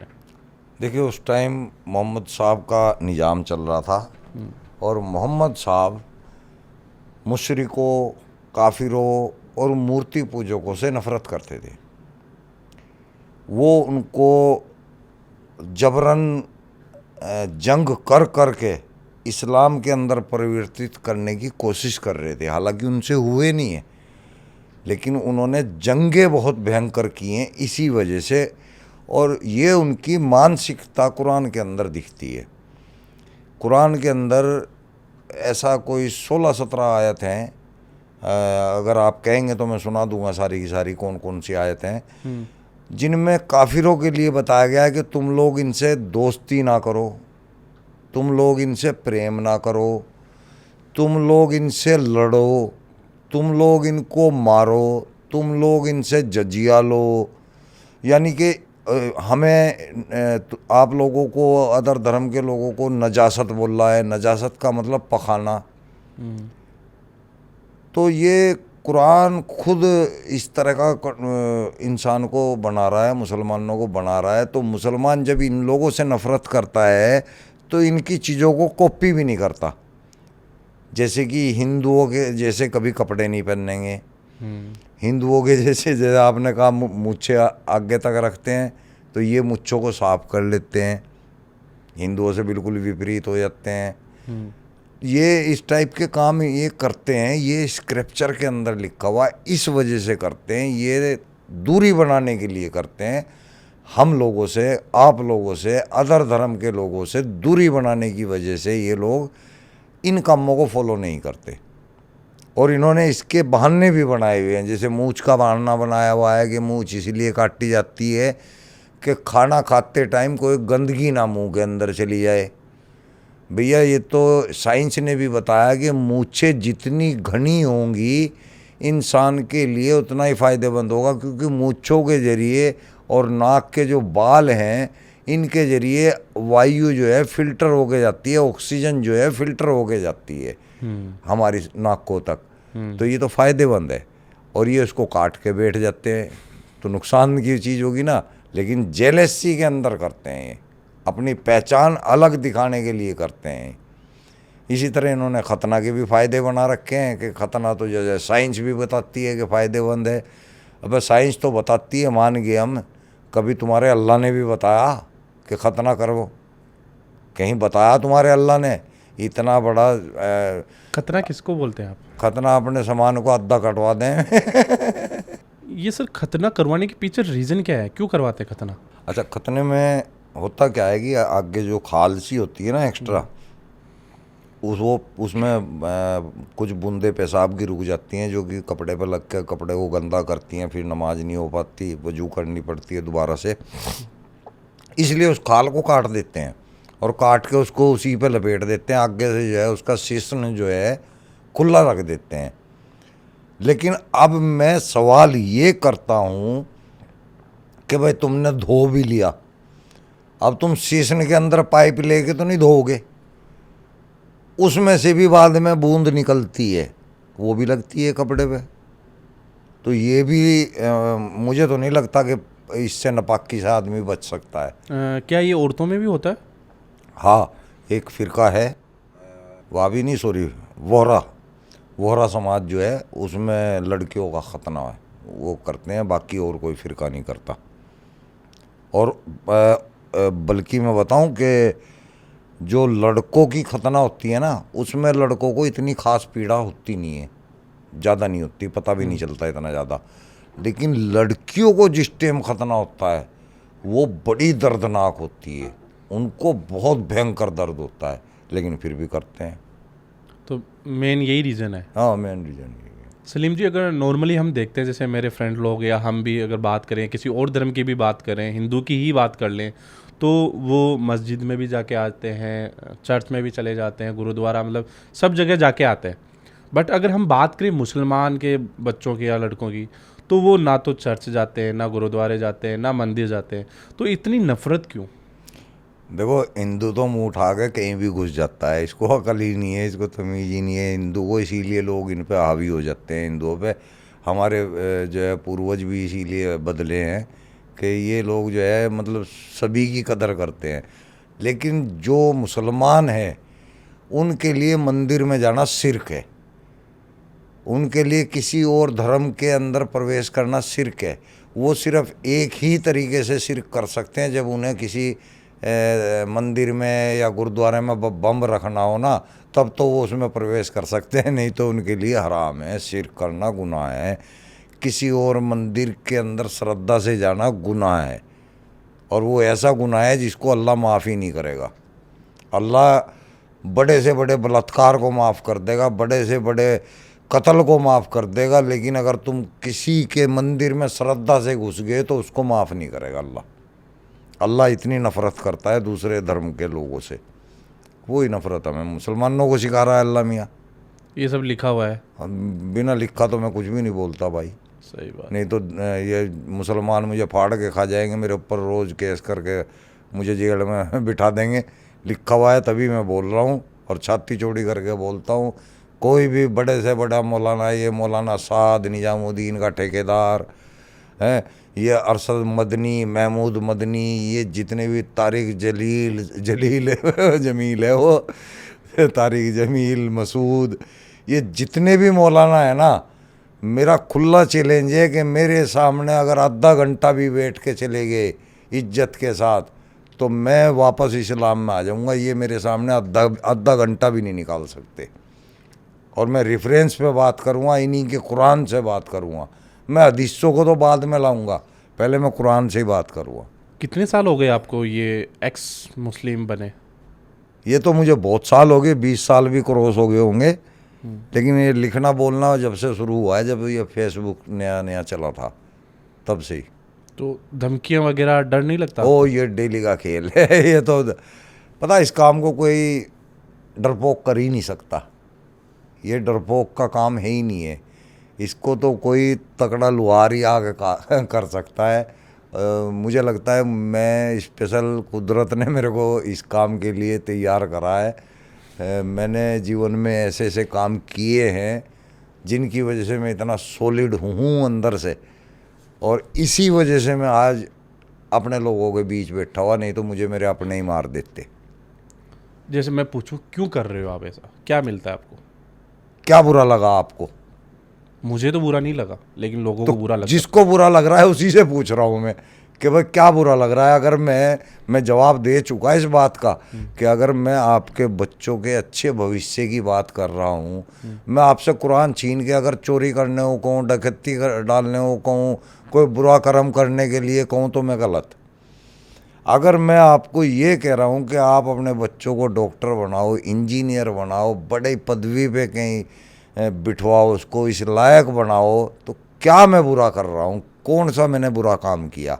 अगर मुझे कुरान की सही जानकारी मिल गई है, मैं आप लोगों को बता रहा हूँ, तो आप लोगों को उसको जाके चेक करना चाहिए कि वाकई में यहाँ पे लिखा है या नहीं लिखा है, और चेक करके फिर लात मारो साला उसको, और आओ तरक्की पे। सिखाओ अपने बच्चों को स्कूल की शिक्षा, बनाओ उनको डॉक्टर, इंजीनियर। यही तो चाहता हूँ मैं। अगर वो ऐसे होंगे तो हिंदुस्तान का हिंदू उनकी इज्जत करेगा। हमारी भी इज्जत कर रहा है हिंदू। मैंने देखा वो यति नरसिंहानंद गिरी जी महाराज जो हैं, बहुत बड़ी पावर है, अपने आप में बहुत बड़ी शक्ति है। वो हमारे को छोटा भाई बोलता है, और जब हम जाते हैं वो गले लगता है हमारे। और वैसे एक आदमी मैंने देखा, उनके पास मिठाई का डब्बा लेके आया, तो उन्होंने पूछा ये मिठाई कहाँ से लाए हो? उसने कहा फलानी जगह से। वो कह रहा बाहर फेंक दो, बाहर फेंक दो।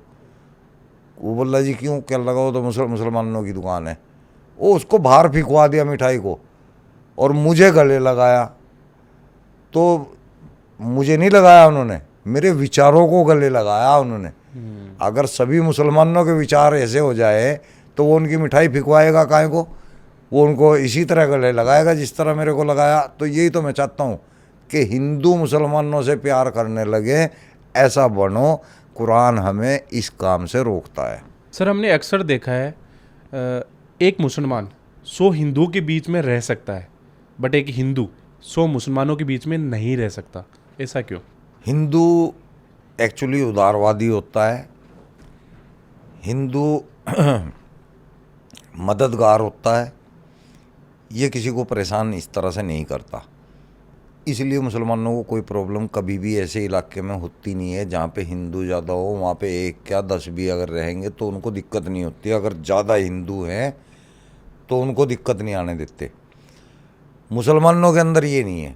अगर मुसलमानों का मोहल्ला है और उसमें गलती से 1 या 2 हिंदू फंस गए तो अब उनको ये तबलीग करते रहेंगे, उसको इस्लाम की तबलीग करते रहेंगे, कोशिश करते रहेंगे, उसको इस्लाम की अच्छाइयाँ बताते रहेंगे जो कि है ही नहीं है। ऐसी ऐसी बातें उसको बताते रहेंगे, कोशिश करते रहेंगे कि वो इस्लाम में आ जाए। अगर वो इस्लाम से नफ़रत कर गया या उसने जिस दिन भी ऐसा कोई बयान या कुछ कह दिया उस दिन उसका टाइम ख़राब है, उसे अपना मकान ही छोड़ के भागना पड़ेगा। यानी कि ये जब तक संख्या में कम है तब तक के लिए तो हुक्म है कि तुम बर्दाश्त करो और उसके प्रति वफादार रहो जब तक संख्या में कम हो। जब तुम्हारी संख्या 50% या उससे क्रॉस हो जाए तो तुम्हारे ऊपर जिहाद वाजिब हो गया। अब तुम्हारे को उन सब लोगों को अपने जैसा बनाना है, ये वाजिब हो गया तुम्हारे ऊपर, फ़र्ज है ये एक तरह का। तो ये फिर उनको रहने ही नहीं देंगे उस धर्म में, ये तो फिर मारेंगे, काटेंगे, जजिया ले आएंगे, गुलाम बनाएंगे, वही रिपीट हो जाएगा फिर। इसको अपन कैसे कंट्रोल कर सकते हैं? अगर जैसे बात करें, जैसे मुसलमान या मुस्लिम का नाम आता है तो उसके साथ एक खोप या माइंड में ये भी चीज़ें आ जाती है कि टेररिज्म, ये नाम सामने आ जाता है। तो इस चीज़ को कैसे कंट्रोल किया जा सकता है ताकि हिंदू मुसलमानों को अपना सके और मुसलमान हिंदुओं को अपना सकें? टेररिज्म हमें सिखा रहा है कुरान। मैंने बताया अभी था कि 8वीं सूरह की 12वीं नंबर की आयत है। अल्लाह खुद कह रहा है कि मैं टेररिस्ट हूँ, खुद कबूल कर रहा है कि मैं टेररिस्ट हूँ, मैं लोगों को दहशत देता हूँ, उनके दिलों में दहशत डालता हूँ। मुसलमान बुरा नहीं है, इस्लाम बुरा है। इस्लाम को फॉलो करने की वजह से मुसलमान भी टेररिस्ट हो गया। अब इंडिया का नहीं हुआ, बाकी ये लोग तो कबूल ही करते हैं। जो पाकिस्तान है, पाकिस्तान तो अपना आप को ये गर्व के साथ कहता है कि अल्लाह ने पाकिस्तान को गजवाए हिंद के लिए चुना है, आतंक के लिए चुना है, वो तो गर्व के साथ कहता है। लेकिन भारत के भी बहुत मुसलमान हैं जो अंदर से दिखाने को तो हिंदुस्तान के प्रति वफादार हैं, लेकिन वो जिहादी है अंदर से, और ऐसे लोगों का अंदर से साथ देते हैं। मेरा यही जवाब है। क्या करना चाहिए, कैसे कंट्रोल हो सकता है सारी चीज़ें? आप नहीं कर सकते इसको कंट्रोल। इसको कंट्रोल करने का तरीका यही है कि इन लोगों को इस्लाम की सच्चाई दिखाई जाए। वो कोई हिंदू नहीं दिखा सकता, कोई अदर धर्म का आदमी नहीं दिखा सकता।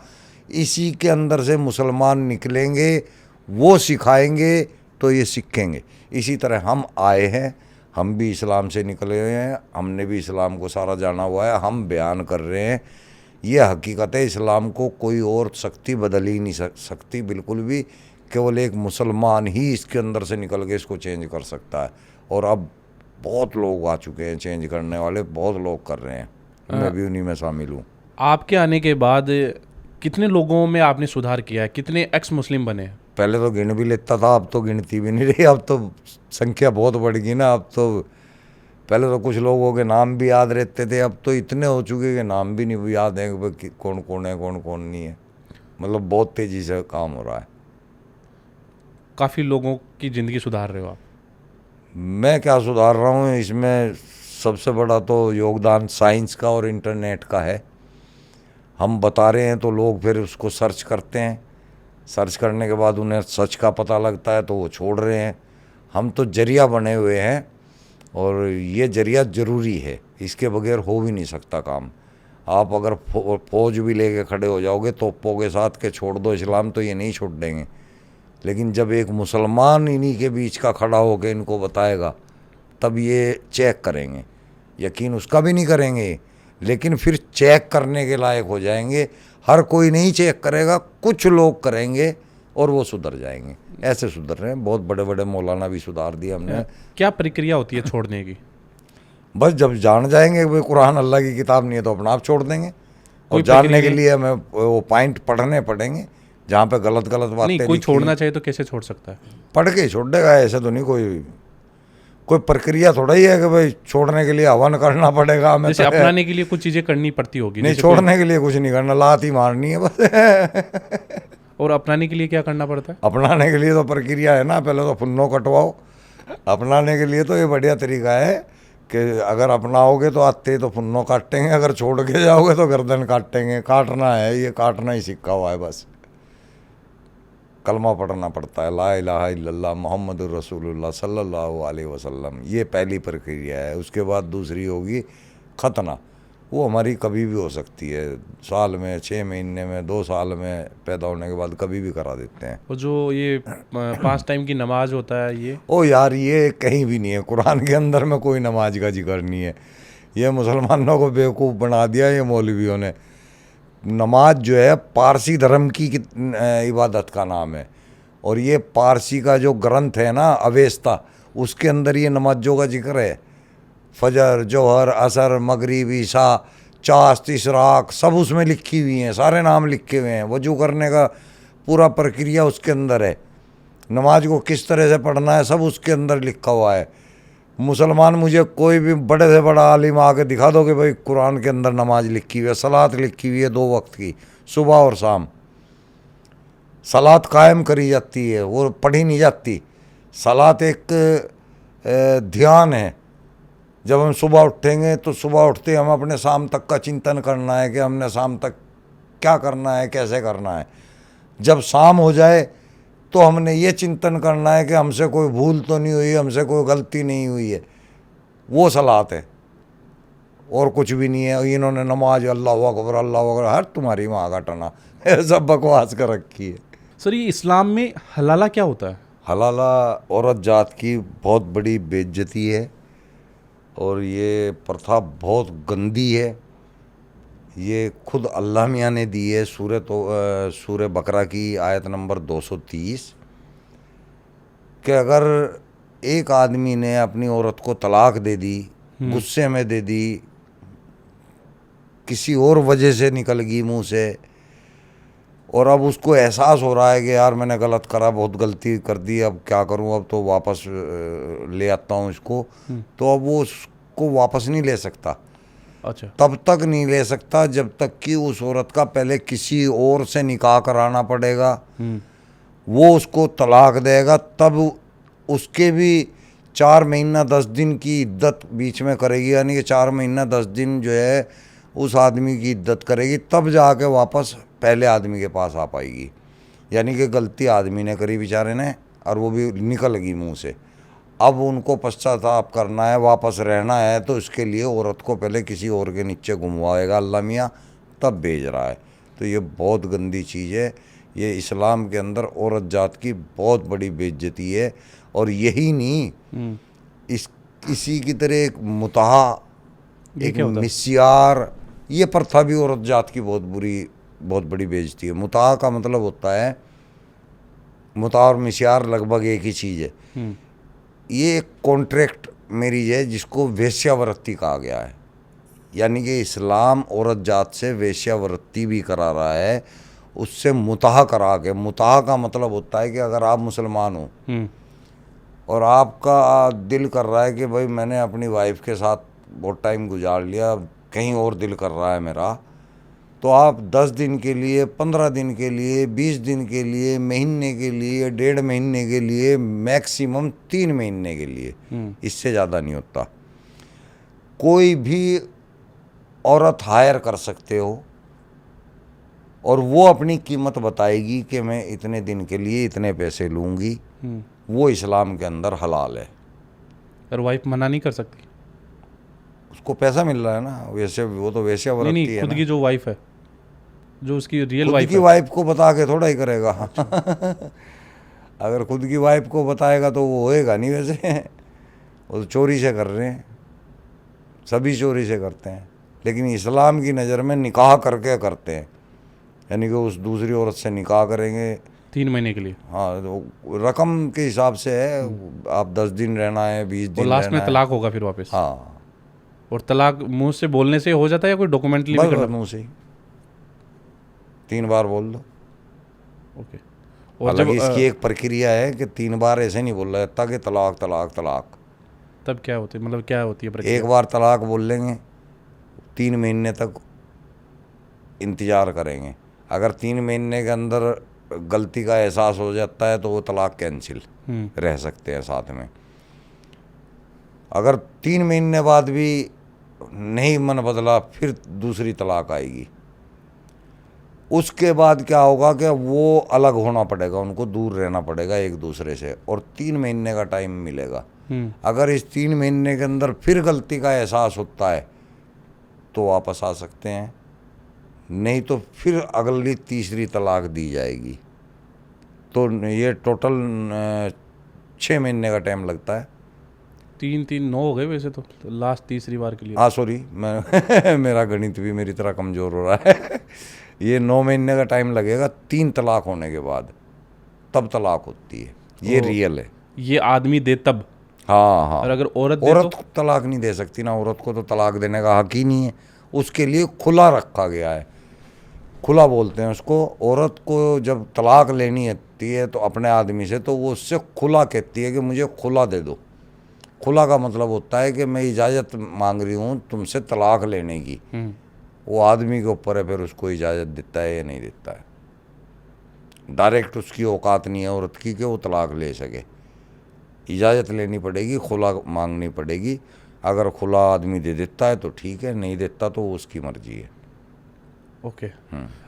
एक मैंने जो सुना है, सोशल मीडिया पे भी देखा है, पाकिस्तान में एक बच्चाबाजी का नाम सुना है। ये क्या होता है बच्चाबाजी? इंडिया में भी है, हर जगह गिलमाबाजी बच्चाबाजी, गिलमा बोलते हैं उसको।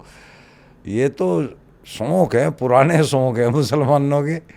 और जब खुद जो है बड़े बड़े आलिम लोग, पुराने लोग जो है बकरियों के साथ, पता नहीं कुत्तों के साथ ये करते पाए जाते हैं, 4 पायों के साथ। खुद लिखा हुआ भी है कि अगर तुम ज़्यादा सेक्स की हाजत हो रही है, कोई औरत तुम्हारे पास नहीं है, तो तुम किसी 4 पाए के साथ भी कर सकते हो।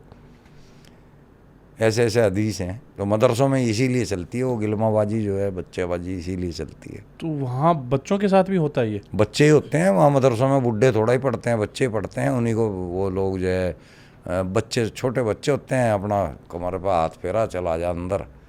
अब बच्चे को डर लगता है, वो ना नहीं कर सकता, उसे पता पिटाई हो जाएगी। और जब उसके साथ सीन हो जाता है, वो घर भी बताने लायक नहीं रहता, तो झेलता ही रहता है। अब सबके साथ तो नहीं होता, लेकिन जो वहाँ होते हैं उन्हीं के साथ होता है। ये तो है नहीं कि अगर 200 बच्चे पढ़ रहे हैं तो 200 को ही पेल लेंगे में, लेकिन उन 200 में से 30-40 का तो सीन हो लेगा, ये पक्की बात है। हलाला की बात हुई तो आपने भी हलाला किया है? वो उस टाइम जब मज़ार पे बैठा हुआ था ना, उस टाइम 2 हलाले आ गए थे मेरे पास, इकट्ठे आए थे। कोई 3-4 महीने का ही गैप रहा, नहीं ज़्यादा हो गया था वो, मेरे ख्याल से 1.5 साल की बात हो गई थी। वहीं के थे, एक शहजादपुर कुछ ऐसा नाम है, वहाँ की औरत थी, एक नारायणगढ़ साइड की थी। ये 2 मैंने हलाले की थे, दोनों से मैंने 11-11 हज़ार रुपये मिले थे पहली फीस मेरी। उसके बाद नहीं करे। तो उसमें 3 महीने रिलेशन में रहना पड़ता है हलाला के लिए? नहीं, 2 दिन भी रह लो चाहे 1 दिन रह लो, कोई दिक्कत नहीं है। और आप अपनी फैमिली को बता के करते हैं हलाला या ऐसे ही? मेरी तो उस टाइम में दूर था ना, वहाँ था, तो उसे बताने की ज़रूरत ही नहीं थी। बाद में पता चल गया घर पे? अब तो मैं वीडियो पे बताता हूँ तो पता तो चलेगा। तो आपकी वाइफ आपको कुछ नहीं बोलती? इस्लाम में लिखा हुआ है, वो कैसे बोल देगी? इस्लाम में लिखा हुआ, उसको पता है कि भाई। और उस टाइम तो मैंने भी जो किया था, ये सवाब का काम समझ के किया था। ये तो अब समझ में आ रही है कि भाई ये सारी चीज़ें बुरी हैं। और हमारी घरवाली को भी अभी ये चीज़ बुरी थोड़ा ही लगती है, उसको पता है कि भाई ये तो अल्लाह ने भेज रखा है तो सही चीज़ है। सलीम जी, काफ़ी इन्फॉर्मेटिव पॉडकास्ट रहा है आज का, और आशा करता हूँ ऑडियंस इसे गलत वे में ना लें। एक सेंसिटिव मुद्दों पे हमने बात की ताकि एक रियल नॉलेज ऑडियंस तक पहुँचे। हमारा ऐसा कोई मोटिव नहीं था कि आपकी भावनाओं को हम ठेस पहुँचाएं, कोई हिंसा फैलाए, हमारा कोई मोटिव नहीं था। एक इन्फॉर्मेटिव पॉडकास्ट था, तो इसे गलत वे में ना ले।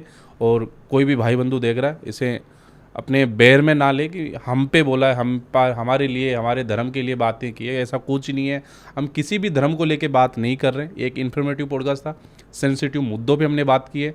और सर ने काफ़ी पॉडकास्ट किए थे, तो हम चाह रहे थे हमारे पॉडकास्ट पे भी आए और ऑडियंस को जागरूक करें, जो गलत चीज़ें हो रही है उनको अवेयर कराएं, ताकि जाने वो भी और कुछ इम्प्रूव कर पाए, अपने फ्यूचर में कुछ चीज़ें सीख पाए। हमारा लास्ट में एक रैपिड फायर राउंड रहता है सर, तो उसमें क्या रहेगा कि शॉर्ट आंसर आपको देने रहेंगे, कुछ हमारे ऑडियंस के क्वेश्चंस है फटाफट हाँ फटाफट फटाफट ठीक तो है। वो मैं हम आपसे पूछते हैं, तो आप 1 वर्ड या शॉर्ट आंसर आपको देने हैं, तो आप रेडी हैं? हाँ रेडी, पूरा ठीक है। तेल लगा के हिंदुस्तानी या पाकिस्तानी मुस्लिम के पूर्वज हिंदू ही हैं? हाँ बिल्कुल, यहाँ और कोई नस्ल थी नहीं हिंदू के अलावा। टेररिस्ट बनने की ट्रेनिंग बचपन से ही मदरसों में सिखाया जाता है? असल में कुरान सिखाता है, तो कुरान के बाद मदरसों में पढ़ाया जाता है। किसी भी दावत में खाने पे थूकना एक रिवाज है? मोहम्मद साहब खुद थूकते थे ना, तो उसकी सुन्नत को फॉलो कर रहे हैं। जब मोहम्मद साहब से कोई पानी पढ़वाने जाते थे तो वो ऐसे करते थे, उसमें उनके थूक के छिट्टे जाते थे, तो ये लोग उसकी सुन्नत को फॉलो कर रहे हैं। मुगल साम्राज्य के टाइम पे जो हमारे देश पे कब्जा करने आए थे, वो खुद अपने समाज से बहिष्कृत थे? हाँ वो निकाले हुए थे, तो वो यहाँ शरणार्थी के तौर पे आए थे, लेकिन ताकत में थे तो उन्होंने यहाँ पे बल लगाया फिर। कुरान चाइल्ड सेक्स को बढ़ावा देता है? हाँ इस्लाम मोहम्मद साहब भी देते हैं, कुरान भी। इस्लाम में अल्लाह के नाम पे कुछ भी करना सही माना जाता है? कुछ भी नहीं, लेकिन जो कुरान के अंदर लिखा हुआ है वो करना तो जायज़ ही है। इस्लाम को ज़बरदस्ती फैलाने की कोशिश करी जाती है? बिल्कुल। आज़ादी के पहले वाला भारत कभी वापस आ सकता है? 100% आएगा भाई साहब। कैसे? वो हम लेके आएंगे, हमारा जैसे आदमी लेके आएंगे, जो एक्स मुस्लिम है वो लेके आएंगे, और ये चूँकि सच है इसलिए आएगा वापस, अगर झूठ होता तो नहीं आता। तो सर ये था आज का पॉडकास्ट। हमने काफ़ी इन डेप्थ में बातें की हैं, आपके सेंसिटिव मुद्दों पे हमने बातें की है। लास्ट में हम बात रखते हैं, जैसे आप जो भी आपको मुस्लिम ऑडियंस देख रही है, हिंदू भी देख रही है, उन्हें आप क्या कहना चाहते हैं? क्या चीज़ें आप चाहते हैं कि ये चीज़ें होनी चाहिए? मैं हिंदू भाइयों से भी यही बोलना चाहता हूँ कि भाई मेरी वीडियो को ज़्यादा से ज़्यादा देखें और इसको समझें, ताकि कल को आप कन्वर्ट होकर मुसलमान ना बन सके। और मुसलमानों से मेरी अपील है कि अपने कुरान को अपनी लैंग्वेज में पढ़ें, ताकि आपको सही समझ में आ सके कुरान की आयत में लिखा क्या है। अलहम्दु शरीफ अलहम्दुलिल्लाह रब्बिल आलमीन अर्रहमान रहीम मालिकी यौमिद्दीन, आपको पता ही नहीं है आप पढ़ के आ रहे हैं। तब्बत यदा अबी लाहबी व तब मागना नु मालहू मा कसब, आपको पता ही नहीं है कि आपने पढ़ा क्या है। ला इलाहा इल्ला अंता सुब्हानका इन्नी कुन्तु मिनज़ ज़ालिमीन, पता ही नहीं है क्या पढ़ रहे हैं। जब तक आपको इसके बारे में पता नहीं चलेगा कि ये हमने बोला क्या है, तब तक आप सच्चाई तक नहीं आ सकते। तो सच्चाई को समझो और छोड़ो। ये इस्लाम हमारा कल्ट नहीं है, ये एक विदेशी कल्ट है, विदेशी मजहब है। इससे पीछा छुड़ाओ, आज़ाद देश के अंदर आज़ादी के साथ रहो, मस्त रहो, खुद भी जियो और औरों को भी जीने दो।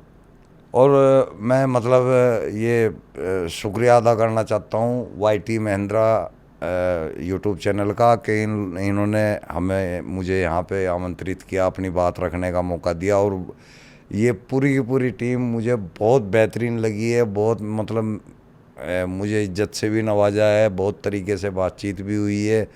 तो मैं अपने साथियों से भी कहूँगा कि भाई इस चैनल के भी पीछे पड़ जाओ और इसको भी उठा दो ऊपर को। तो सर ये था आज का पॉडकास्ट, काफ़ी इन्फॉर्मेटिव रहा, काफ़ी मज़ेदार रहा, काफ़ी अच्छी अच्छी चीज़ें जानने को मिली जो हमें नहीं पता थी। सर से रिलेटेड कुछ भी आप पूछना चाहते हैं नीचे कमेंट कर दीजिए। सर की सभी सोशल मीडिया लिंक्स आपको नीचे डिस्क्रिप्शन में मिल जाएगी। अगर कोई कांटेक्ट करना चाहता है या कुछ बातचीत करना चाहता है तो इन्हें आप फॉलो कर सकते हैं, इनसे कांटेक्ट कर सकते हैं। मिलते हैं किसी नेक्स्ट एपिसोड में। आज के लिए यही। जय हिंद, जय भारत।